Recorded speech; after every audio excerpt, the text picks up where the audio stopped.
Doctor Yunus আপনি মনে চাইলেই পদত্যাগ করতে পারবেন না, কারণ আপনাকে ম্যান্ডেট দিয়েছে যে শহীদের পরিবার, আপনি শহীদ পরিবারের সাথে বসেছেন। বিএনপি বলুক, সেনাবাহিনী বলুক, সেনাবাহিনী আপনাকে সহযোগিতা যদি না করে সেই দেশ সেনাবাহিনীর থাকবে। সেনাবাহিনী আপনাদের প্রতি বিনীত অনুরোধ, আপনারা পাকিস্তানপন্থী সেনাবাহিনী হওয়ার চেষ্টা করেন। দেখেন পাকিস্তান সেনাবাহিনী বেশি বেশি ইন্টারফেয়ার করার কারণে পাকিস্তান রাষ্ট্রটা দাঁড়ায় নাই, রাষ্ট্র হিসেবে ফাংশন করতে পারে না। আপনারা আল্লাহর ওয়াস্তে আপনারা ইনস্টিটিউশন ডেভেলপ করেন, আপনারা পৃথিবীর প্রফেশনাল শ্রেষ্ঠ আর্মি হন, কিন্তু আপনারা রাজনৈতিক স্টেক নেওয়ার চেষ্টা করেন না।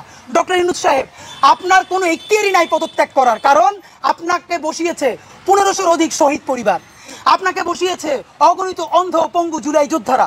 সুতরাং আপনাকে বসিয়েছে যারা, আপনাকে ছাড়তেও বলবে তারা, আর কেউ আপনাকে ছাড়ার এখতিয়ার নাই।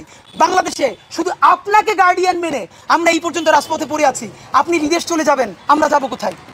আপনি যদি পদত্যাগ করতেই চান তাহলে বাংলাদেশের সমস্ত জুলাই যোদ্ধাদের নিরাপত্তা দিয়ে পদত্যাগ করতে হবে।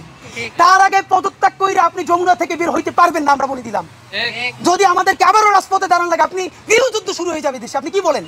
আপনি পদত্যাগ করতে পারবেন, আপনাকে পদত্যাগ করা লাগবে না, আমরা বিদায় দিয়ে দিব। 3টে কাজ। নাম্বার 1, অতি দ্রুত জুলাই গণহত্যার বিচার সম্পন্ন করতে হবে। নাম্বার 2, মৌলিক সংস্কার, নারী সংস্কার। আরে ভাই, নারী সংস্কার করছেন, তাহলে কৃষি সংস্কার কই, আর্মি সংস্কার কই?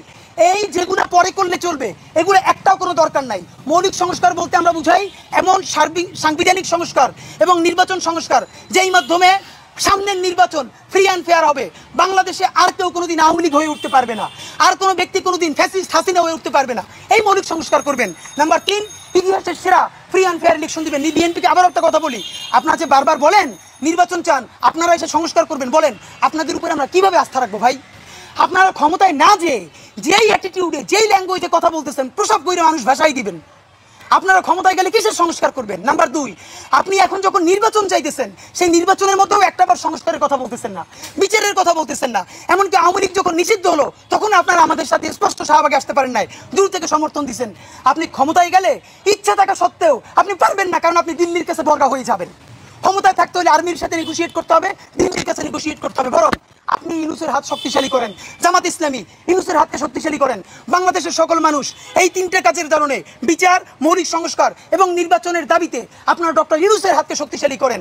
সেক্ষেত্রে প্রস্তাবনা, এই যে কিছু অতি পাকনা উপদেষ্টা আছে যাদের কারণে জুলাইয়ের ঐক্য বিনষ্ট হয়, দুর্নীতিগ্রস্ত, তাদেরকে প্রয়োজন আপনি স্যাক করেন।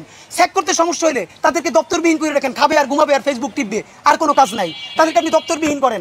যেই কয়জন উপদেষ্টা আছে প্রত্যেক উপদেষ্টার সামনে, প্রত্যেকটা মন্ত্রীপরিষদের সামনে ড্যাশবোর্ড লাগান, কোন উপদেষ্টার কি কি পারফরমেন্স। একজন লোকের কোনো নাম নাই, উনি তো সুপার পারফরমেন্স করতেছে, আমাদের রেল উপদেষ্টা যিনি।